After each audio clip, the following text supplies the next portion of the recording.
Hello, everyone, and welcome to Histories of Indigenous Peoples in Canada, an open textbook case study. We have Melissa Jakubek and John Belshaw from Thompson Rivers University. I turn it over to the two of you.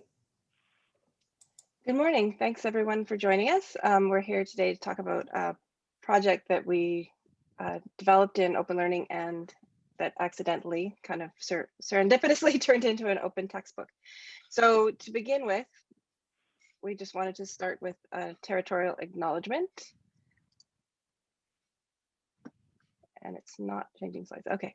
So Wikwitep, Melissa Insquist, and John, and I don't know what the conjugation of that would be, but Thompson Rivers University campuses are on the traditional lands of the Secwepemc Kamloops campus and the Tlek Williams Lake campus within Secwepemc Ulu, the traditional and unceded territory of the Secwepemc.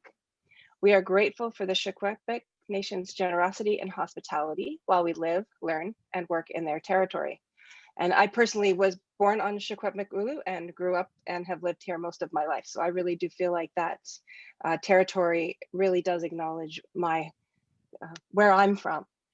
The other contributors to this project live and work in Treaty 6 territory in the traditional lands of the Musqueam, Squamish, and Tsleil-Waututh First Nations, and in Snana's territory on Vancouver Island. Hopefully I didn't butcher those pronunciations too badly. And we think it's really important, especially given the nature of this project, that we do acknowledge those territories and in a heartfelt, meaningful way. So with all of our course development projects at Open Learning, we start with a rather prosaic course outline. And this is sort of an excerpt from this one. Now, this course actually started out with a really quite colonial title. And I can't even remember the colonial title, but it was like Indigenous Peoples of Canada or something like that. So we worked really hard to make sure that the topic, the calendar description, and the title were rewritten in an effort to be indigenized and decolonized and to recognize that Indigenous peoples were here long before settlers and that this is actually their land. So that was quite a process and involved the curricular approval process and a lot of work on John's part with our course consultants in revising all of those pieces. And next up is the course development team. And I can't take I was the instructional designer on the project, but I wasn't the instructional designer at the beginning. So Michelle Harrison, my colleague, has full credit for putting together this team. And I think John was going to talk a bit about the team here. Sure. I'll try to keep my comments brief. I'm very pleased to be able to say a few words about this project. For me, one of the great pleasures in life is putting together an effective team that generates something of quality. That's just fun, and if it's not fun, why would you bother? I've worked with Melissa on curriculum development and revision processes, and she strikes the very nice balance between encouraging professional and drill sergeant. We certainly have deliverables, and we have to deliver, and it also has to be this great experience where you come away with something that you feel really proud about. For many years, starting in the 1980s, I taught a number of courses dealing with Indigenous histories, and as Melissa says, they had a very colonial title to Native Peoples of Canada, and in fact, I think the first iteration was Native Indians of Canada. And it became First Nations and so on. And the more one knows about Indigenous experiences, the more clear it becomes that a settler teaching Indigenous histories is itself problematic. Against that, it's just plain wrong to have a curriculum that doesn't include Indigenous histories. More than 20 years on from doing that sort of work, there's a growing number of superb Indigenous scholars and knowledge keepers working within and without the academy who are doing this wonderful work that brings forward Indigenous histories into the broader curriculum, but also onto campuses generally and into public knowledge. So this project, I saw this as an opportunity to combine a few threads. I understood the outlines of Indigenous histories and much of the literature, as well as some of the pedagogical challenges, what we call rewriting and unsettling Canadian history. I was also familiar with the process of developing both curriculum and open educational resources. We had Melissa prowling the bench like a hockey coach, capable of deploying resources and getting us on and off the ice safely. What we needed was a level of expertise and engagement with the material, particularly the most recent material, and with Indigenous voices that would guide us. Typically, these projects, and this is according to our collective agreement, by which we are bound to a certain extent, these projects are meant to involve a developer, which is me, and a consultant. Now, given the scope of this material, I argued for 2 consultants. This is one of those cases where one acts first and apologizes later for breaking the rules. I've yet to apologize, and I doubt I will ever actually do so. So we brought on Dr. Chelsea Horton, who is a newly minted PhD with appropriate expertise and with years of working with Vancouver Island First Nations on education initiatives, and Dr. Sarah Nickel, who's another fresh PhD, hails from the Secwepemc First Nations in Kamloops, created and we put together this 4-member team with development expertise, across-the-board expertise, and ability to deliver the goods. Both Drs. Nickel and Horton are deeply immersed in the political realities of Indigenous histories and current conditions. So I felt confident that they would not let us put a foot foul, and they certainly stick-handled a lot of the larger political issues that are involved in writing Indigenous histories. They were very sharp on that, with been a great help. We'd discuss and we'd debate, and it was kind of like a graduate seminar that actually had this textbook as an outcome and a course as an outcome. As Melissa will explain, we thought we might start with an open textbook, then we didn't, and then we did. And by the time she guided us into port, we were all very happy with the process, the time invested, the outcome, and the sense that we built something that would actually do some good, which is a rare experience. Melissa, I'll hand it back to you. Okay, and just as an aside, I should note that Dr. Horton is actually one of the Open Learning faculty members who is now delivering the course for True Open Learning. Just recently, in the past month, the course has finally launched. We have a convoluted process. So as John's explained, we had this curriculum development team, and I just wanted to share a couple of examples of that collaborative process.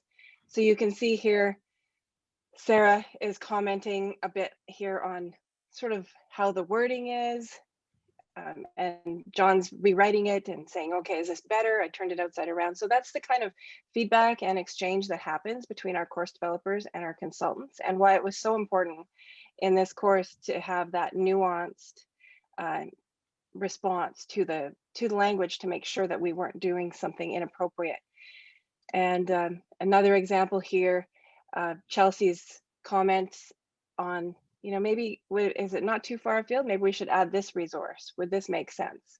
And that's the kind of sort of thing. The collaboration has to do with not just commenting on what's there, but suggesting taking it further, changes to the wording, changes to the activities. So as we were going, we found we approached some challenges with the course. As John said, we sort of initially entertained the notion of the open textbook, and then that didn't happen at the beginning for a variety of reasons. But then as I was coming on to the course, much of the course was already developed when I became involved, and I just noticed there was so much writing. So the units were divided into topics. Each of those had extensive narratives providing the background, weaving the resources that the students were going to be reading and the historical events together.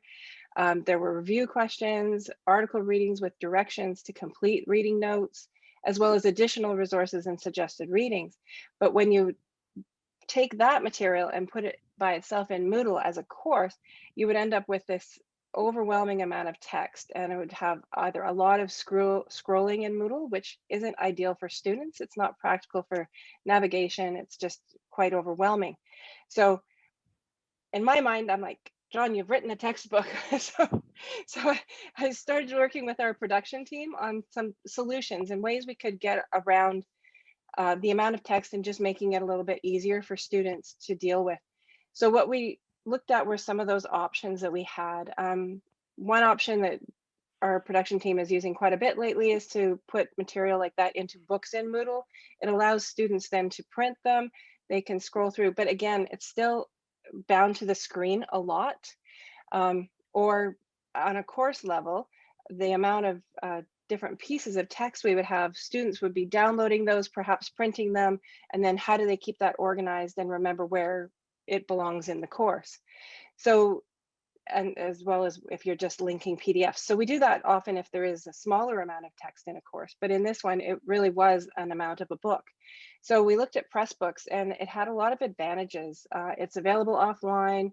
You can download it or use it in multiple formats so students can use it on a variety of devices, as well as it lends itself to that book organization. So it covered a lot of the bases for us. And so we decided if we were going to put it in Pressbooks, we might as well make it an open textbook.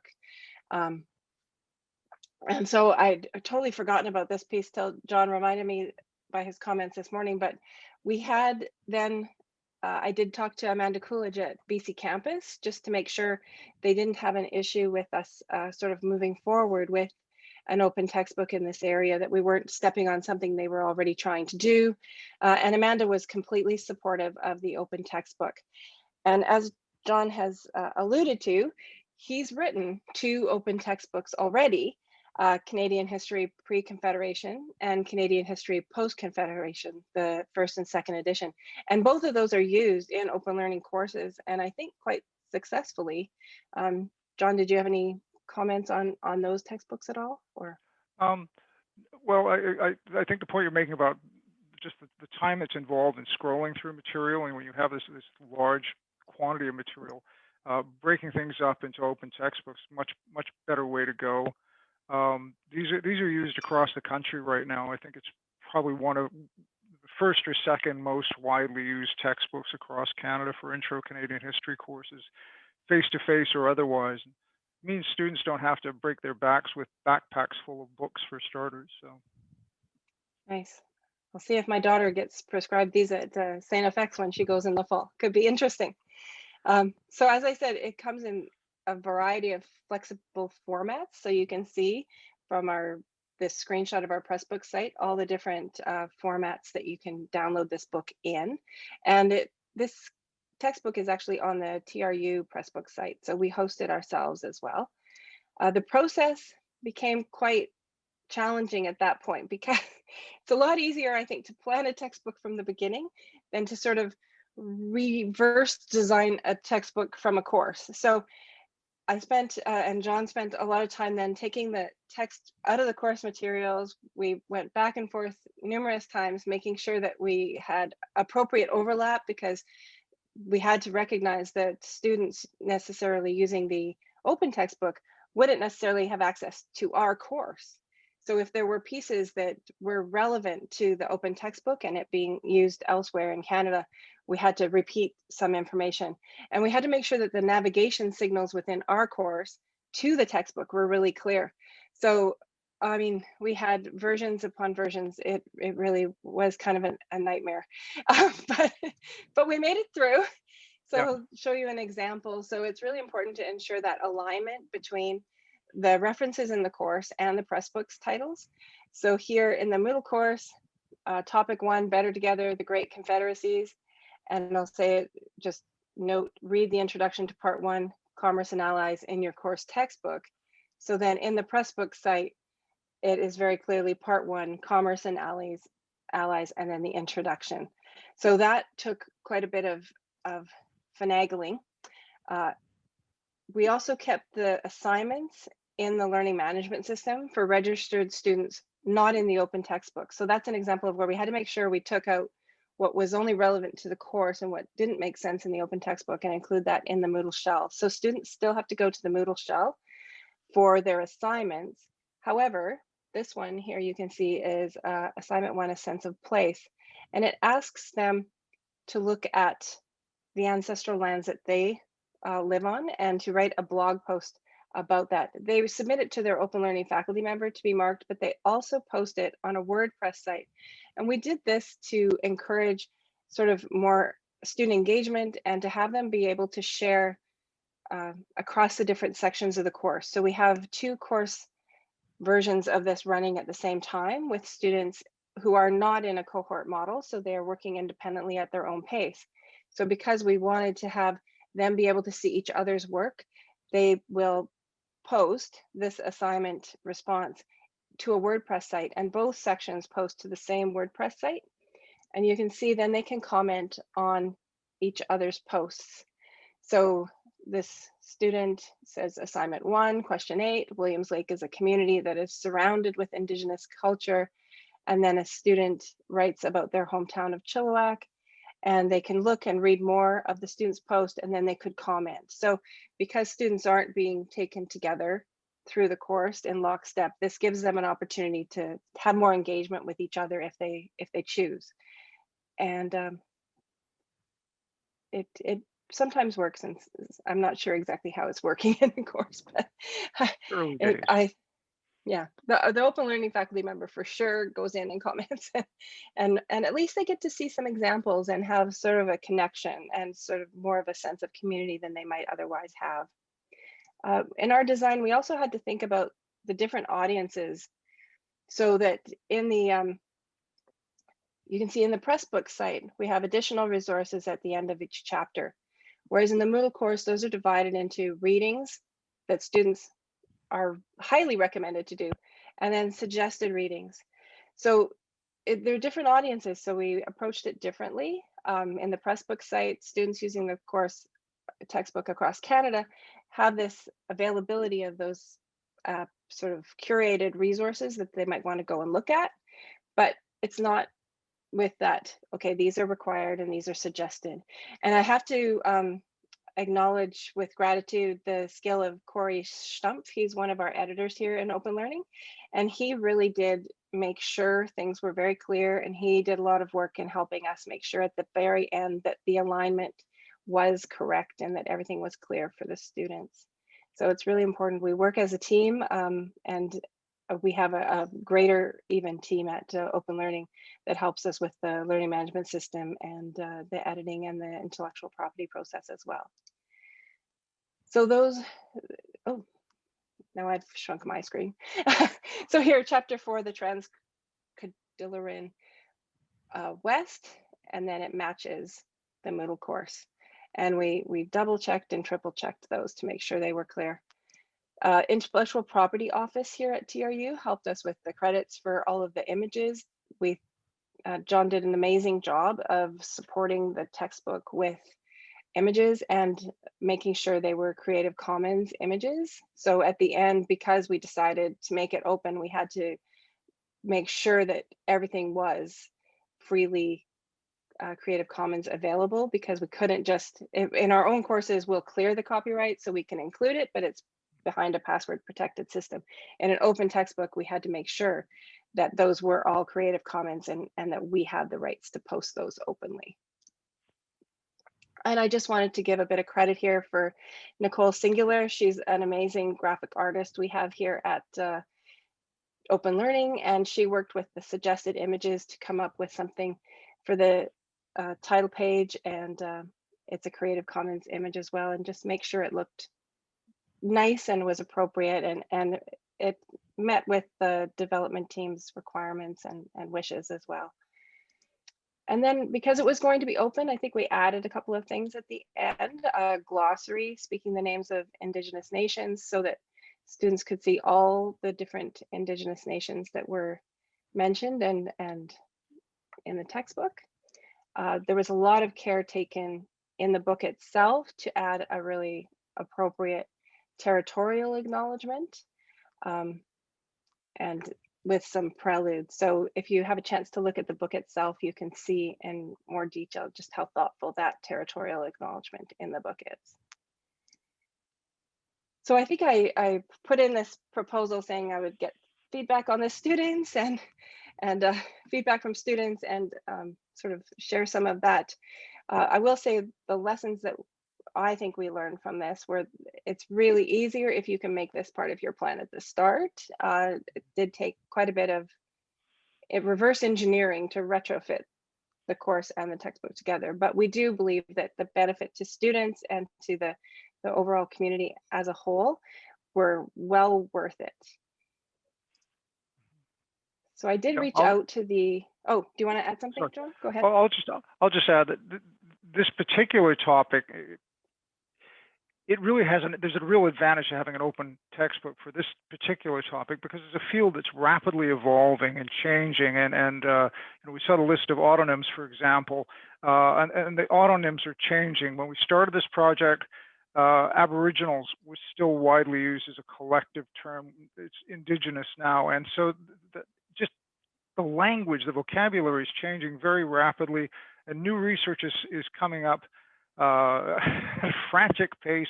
There's a really growing area, and an open textbook allows users to add that material, to take the material they like out of it and create their own resource, but also to add material that they think is really important as well and contribute to a larger community of learners. And if it's being used on the East Coast or the West Coast or anywhere in between, local communities can engage with the textbook that way. And so, what we started out with, which was really just a course, it had to be a substantial course package because the material was otherwise all over the place and not hustled together in any coherent form. What we wind up with is something that it can not only be used by people across the country, but people across the country can contribute to making it better and more up to date on an annual basis. So we're really very much at the beta stage right now in terms of teaching it, but teaching from this resource. But I think this is going to be exciting to see how it evolves in the next couple of years. Yeah, and as I said, the course I think only started receiving students for us at Open Learning earlier this year. So I reached out to the 2 Open Learning faculty members, but they didn't have anything to say really about the textbook itself so much. But I believe it's been adopted at University of Alberta and a few other places. John, do you? Yeah, I think there's somebody's using it at the University of Saskatchewan, and it's hard to track who's using it. That's the thing about an open textbook, of course, is that nobody puts in an order with their bookstore. So tracking the use of open textbooks is really hard, and it's really by word of mouth as much as anything else. I know there's somebody at Kwantlen Polytechnic University who's using it. It's entirely word of mouth at this stage. Yeah, and we did, after we were done, it's been added to the BC Campus repository of open textbooks. So it does show on there as adopted. Yeah, and the OLFMs didn't have anything. They hadn't received any negative feedback about the textbook from their students anyway. So yeah, so that brings us to the end of the formal presentation portion. If you have any questions or comments or similar experiences, we'd love to hear. We do have a question. I may read it to you, John and Melissa. Erica is asking, is the textbook accessible to screen reader technology, tech? I believe so. Mm-hmm. I'll just put the link to the actual textbook in there. So I think that's part of the point of all the different formats, is that a student can choose a digital PDF, for example, or a print PDF. And we try to be accessible with all of our development here in Open Learning. So I don't know offhand if it's accessible through screen reader. That's a very technical kind of question for me to address. What I do know is that with open textbooks and with online resources like this, with the Canadian history textbooks, we included a lot of videos, interviews with scholars, but also film, that sort of thing. And what we discovered is that most students tend to read the documents as PDFs on their devices, and so you can spend a lot of time building out a resource with film and music and things like that. And at the end of the day, most of the students are going to want to see a largely still document, a PDF. And so I think it's worth weighing whether the technology is moving faster in that direction, it'll support it, or whether, look, it just really has to be a flat text. which is what they're going to be looking at anyways. So I think I've managed to share my screen just to show an aspect of the book. You can see the image, and then there's quite a detailed description underneath, as well as a credit line. So and then with the links, they're all done in this format so that they're screen reader friendly. So accessibility was definitely considered as we were developing. And that's part of the requirements, I think, to actually get put into the BC Campus repository. I'm just trying to see if there's another one with a lot of pictures. We have time for. Does that answer Oops. your question a bit more? We'll wait for a response in chat. We have about 2 minutes with another question. David's asking, what kind of continuing dialogue do you have with Indigenous contributors to the book content? Well, Sarah Nickel is an Indigenous contributor to the book, and Chelsea Horton, as I say, was working for years and still continues to work with the Cowichan and Qualicum First Nations on Vancouver Island. One of the challenges of doing something this big, I mean, again, Indigenous histories. How many Indigenous histories are there in Canada? I mean, we're talking about hundreds of nations and little communities within those nations. So it's impossible to include everybody in a round table kind of format, and that's the advantage of the open textbook, is that you can punt it out to Indigenous communities and say, this is the broad outline that we've built. What might you want to add to it, or what would you like to see in it? If we move to a 2.0 version, what would you want to be in? Would you want to be involved? But at least we've got something we can take out at this point. But again, it's early days in terms of the teaching of the course.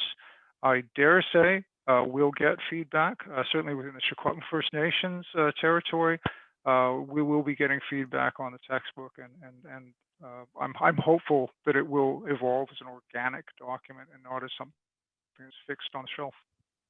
Yeah, and I think it helps that Chelsea has since become an open learning faculty member with TRU.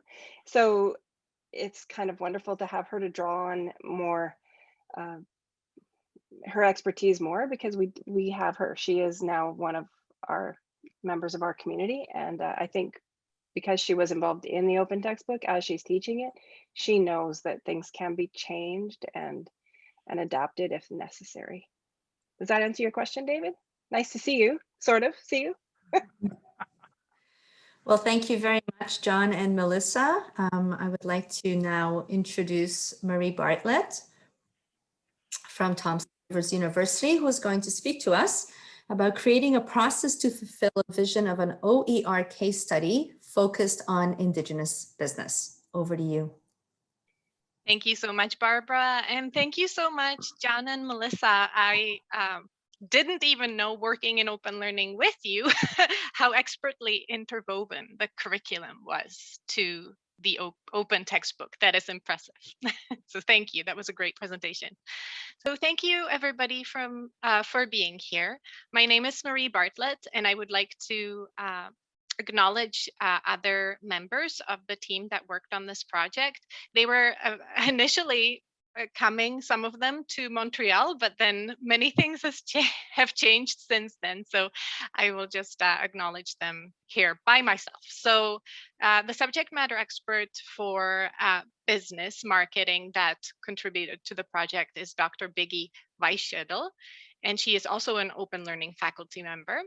We worked with John Fulton. This case study is very media involved. So he's our media developer, very talented. As Melissa mentioned, we have a very talented team in open learning that we have the privilege of working with. My editor or our editor, I shouldn't say, Justin Frudd. And also we had help from Intellectual Property Office, and graphic designer Thomas Sandhoff in production. And I was the instructional designer for the project. But before I start, I would also like to acknowledge that I am at Thompson Rivers University campuses that are on the traditional lands of the Kamloops, the Secwepemc, the Kamloops campus, and the Tachoch Williams Lake campus within Secwepemc Ulu, the traditional and unceded territory of the Secwepemc. And I moved here almost 3 years ago from the traditional territory of the Okanagan Nation. So before I start about where it started, I would like to acknowledge that the purpose of this presentation is to share the result of the process as well as the process.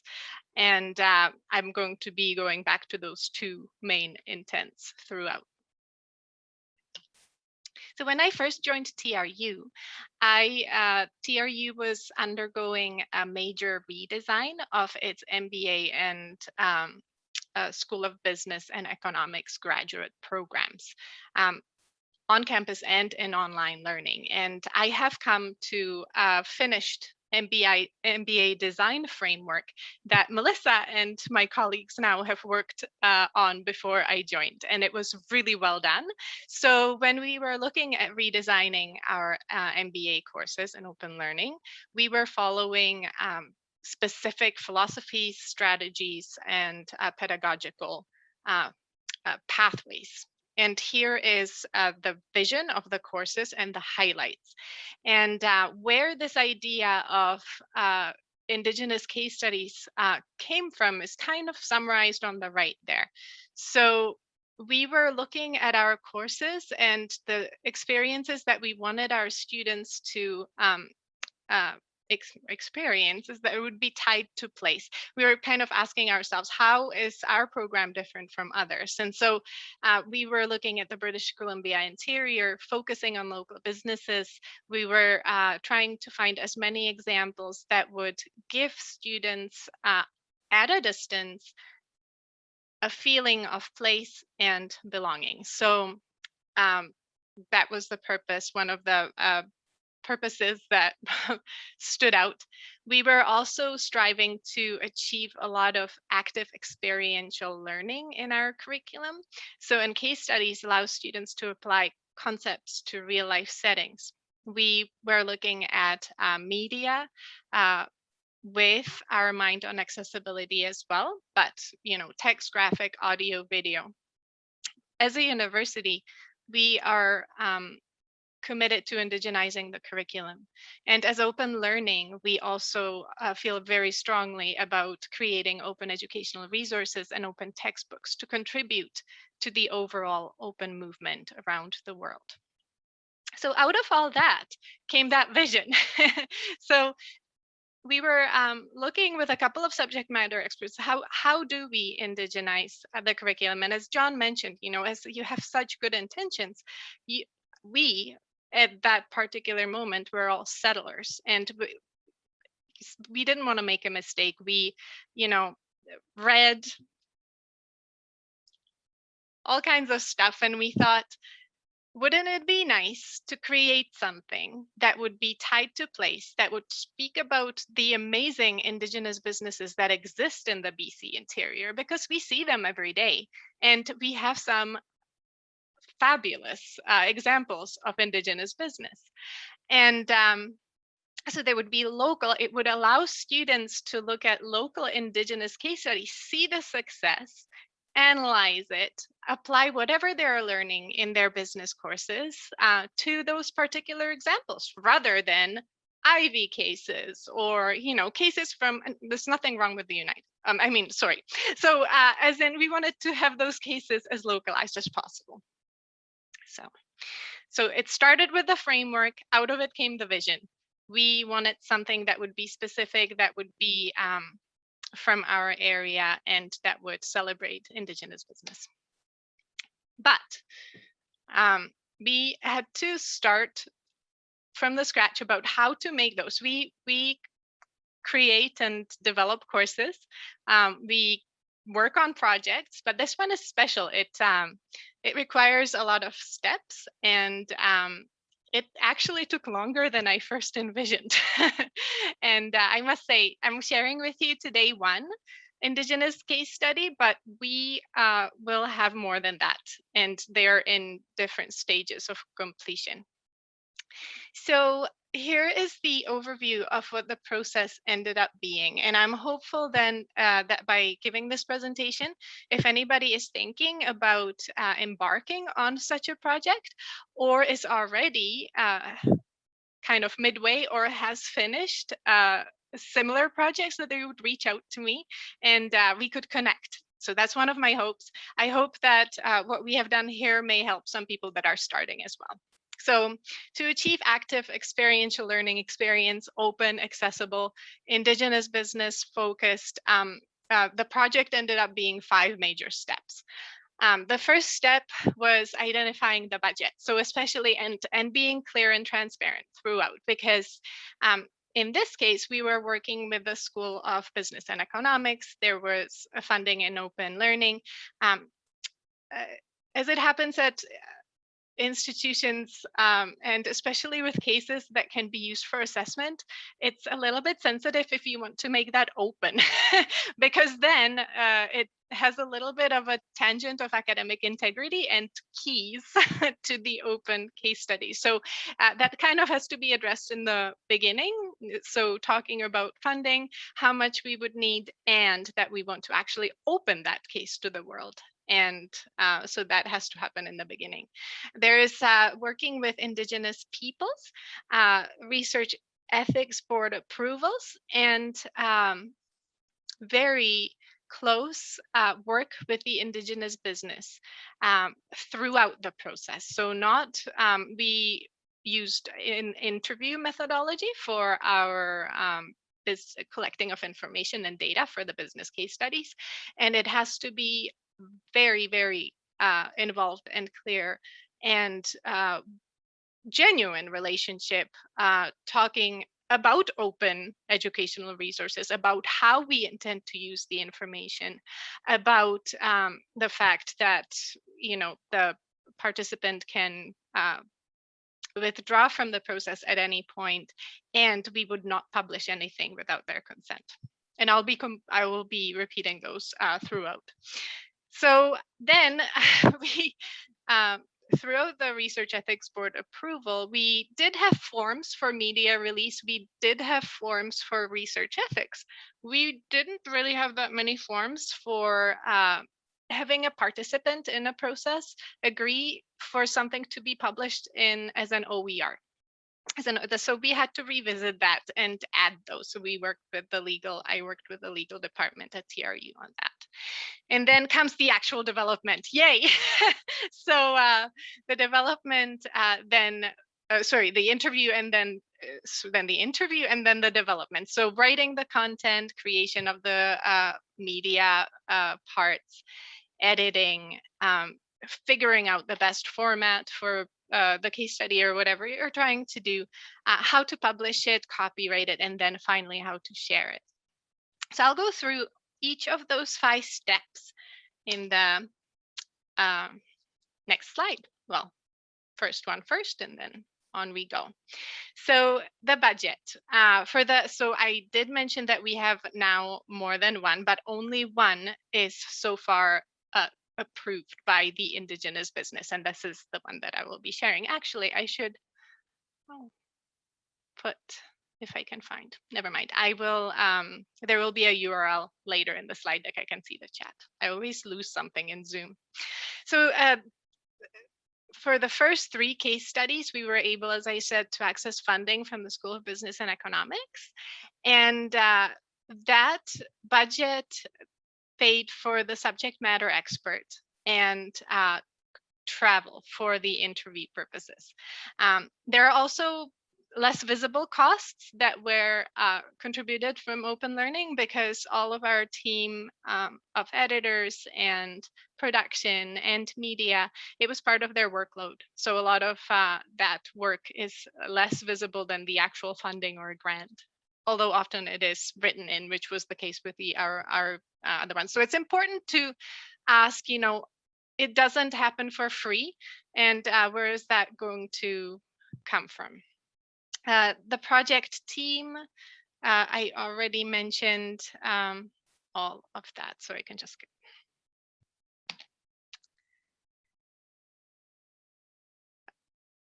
It was tricky to find the business. So here is the first time consuming part, because it's so important to be upfront about what you're trying to do. Oftentimes you have a long conversation and then it's not a good fit. And that happened more than once. And that is absolutely necessary in the process. So it's good to be ready for it, because you can't always understand right in the beginning of what's going on, especially with copyright. So that whole open to the world, the information and my identity, that's very important. Not everybody's comfortable with that. There has to be a plan B. If you're not comfortable, but you still want to collaborate with us, we can come up with a different name, different identity. All that needs to be discussed at this stage. We were finding Indigenous businesses. We knew about a lot of Indigenous businesses in the area, but we were also working with the Office of Indigenous Education and community partners just to find a good fit. The subject matter for the MBA program was specifically on marketing. So this is the kind of questions we were going to ask the businesses. Like, you have a wonderful business. How do you market your business? And, if you have any hiccups marketing your business, what are they? And then students can apply their knowledge and they can learn from your specific situation. So once we identified the businesses, we reached out and clearly communicated the purposes, the status, data storage, the privacy, ability to withdraw, and we focused on the story. So this is why we chose the interview methodology. Is we did not want to talk about we can't talk about the Indigenous business. We just wanted to facilitate the transition of the story from the business to the students without changing the voice, and including that Indigenous business owner. So that was that dilemma that John mentioned, and I mentioned as well, being a settler, coming with a team of settlers to a business. We wanted to make clear that we want to collect a story and we will not manipulate the story. We will write curriculum that alludes to the story, that then ties that story to what the students are learning, but not changing it. So those interviews were long. So we were talking about a 2-hour interview. We shared the interview questions ahead of time, and the business owners have an opportunity to change. They say, I don't want to talk about this. When we record the video or audio, we say whatever you want to cut, we cut. And that goes throughout the process. Even when we have everything published and done and it looks perfect, if the Indigenous business owner says, I don't want half of that, we take half of that out. That is absolutely understood throughout and from the beginning. So once we identify the business, I put the research ethics board approval through. So I put an application in and answer any questions until it's approved, which includes the interview questions, consent forms, all the legal parts, and information about data storage and disposal. On it goes to the forms being communicated to the Indigenous business owner, which can be culturally insensitive. So that is another part, because we are kind of sending legal forms that have language matters, like interview subjects. And I am sensitive to that myself. I can't even imagine what that may look like to somebody that you're sending a form to. So we usually spend a lot of time speaking, writing, making sure that if this is not okay, we can actually take, let's say, an email, or if anything needs to be changed to those forms, it's okay. So again, that takes conversation, collaboration, and trust.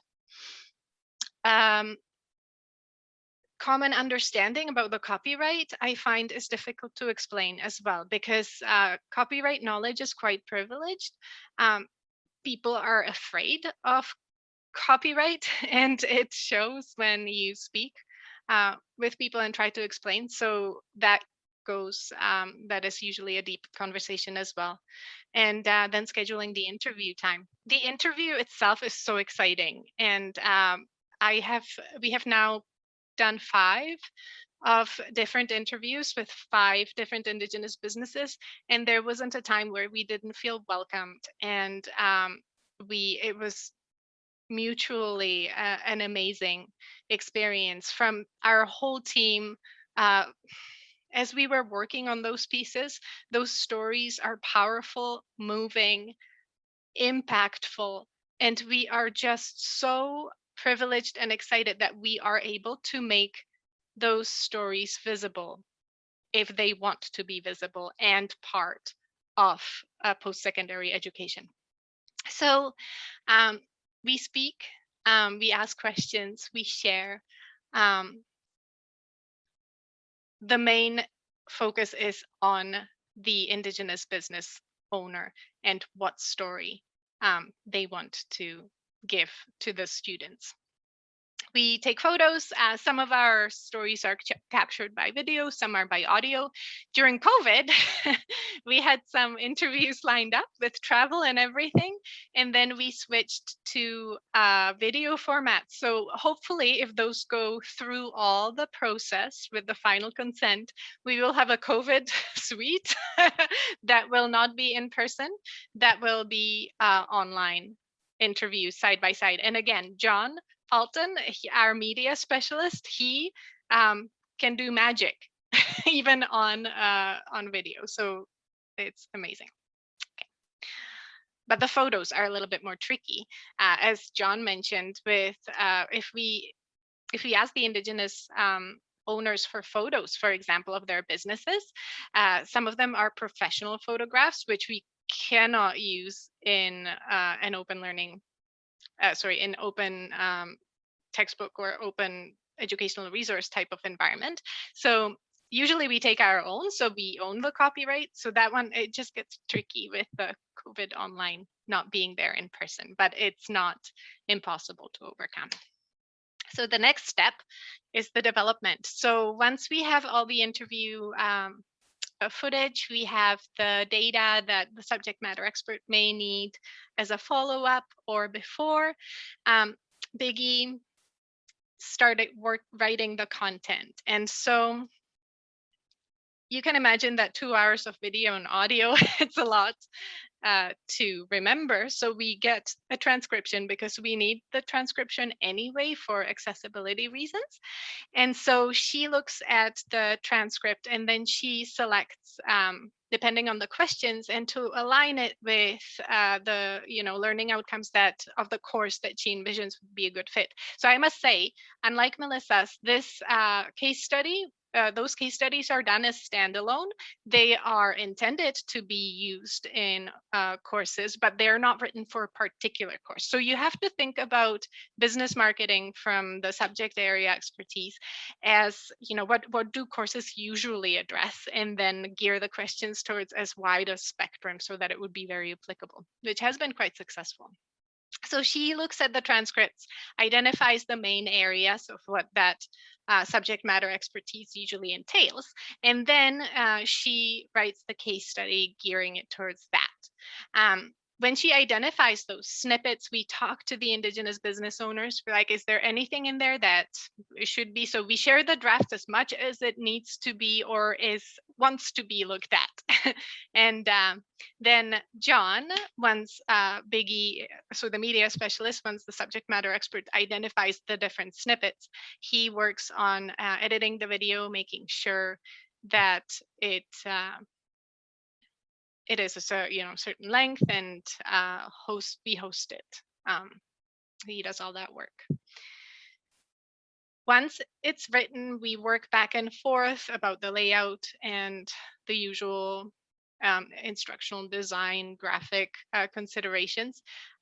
It goes to editing. And so here, our very talented editor, Justin, he is very particular about grammar and spelling, but also there was an unusual ask in this way because we were so focused on voice. We didn't want to change in any way the voice or the story. But when we came to the transcript, there were a lot of fillers. And so it was a dilemma. do we take out the that are part of usual speech so that it reads better and performs better on screen readers? To what extent? So absolutely no content changing, but even that felt wrong. We decided to slightly modify, not verbatim, transcript, but it would be interesting actually to see if you would have an opinion as well. We spoke with the business owners about that and they were comfortable with that, but yes, it's we had some questions that we wouldn't necessarily have if it wasn't. So oh, yes. And so then when we had everything done, we decided that we were going to make this beautiful visual resource. So we started with InDesign documents.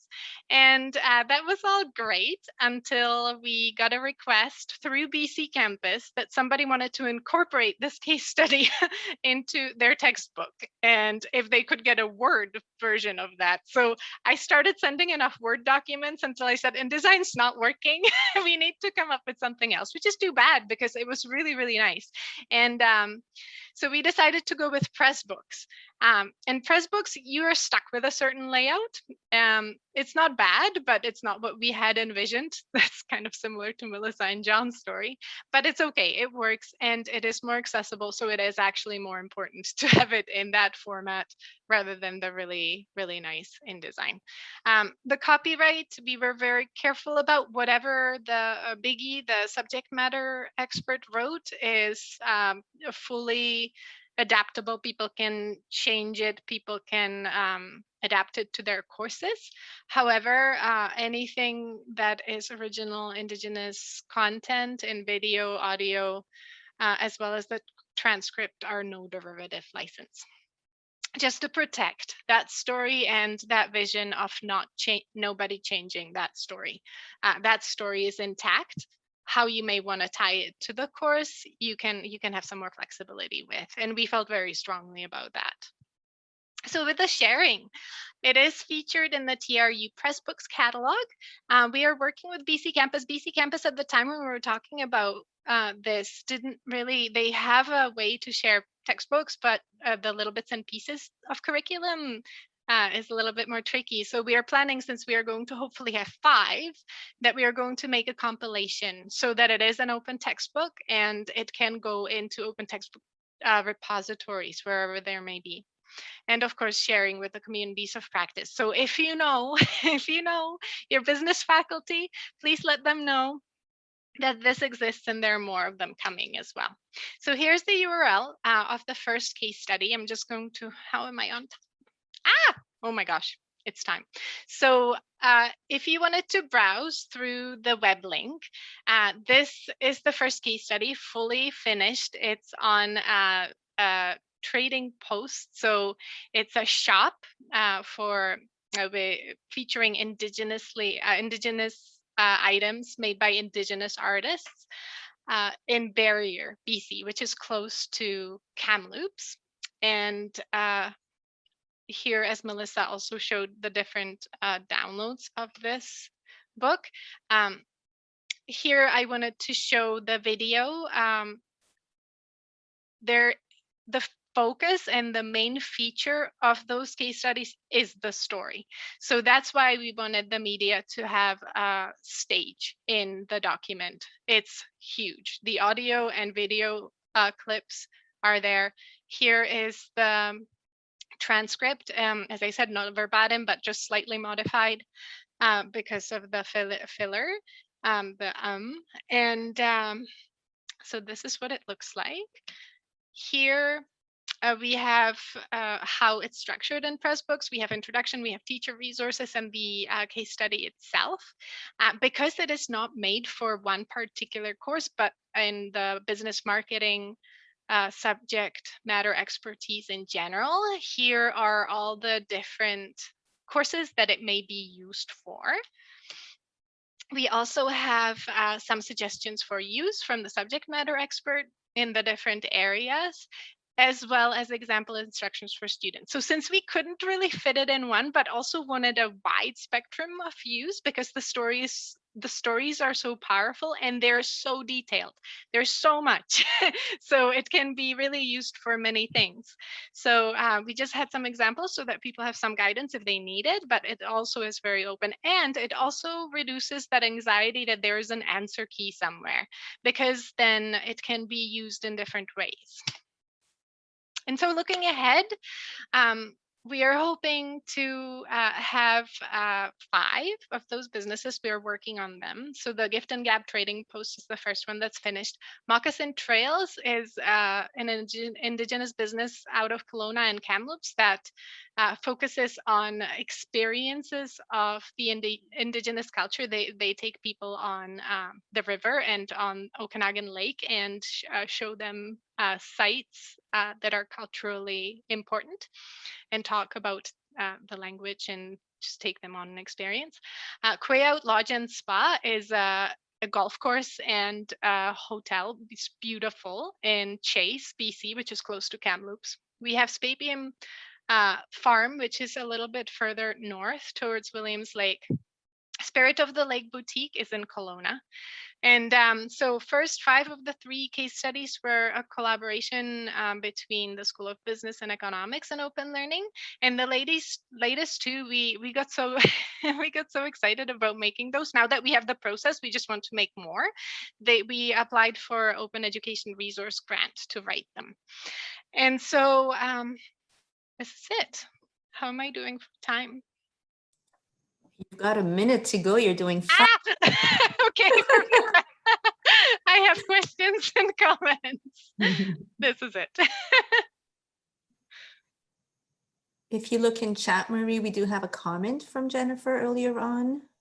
Yes, it is discussion. Sorry, is it discussion going on at socio-linguistic communities to represent varieties of English in authentic and respectful ways?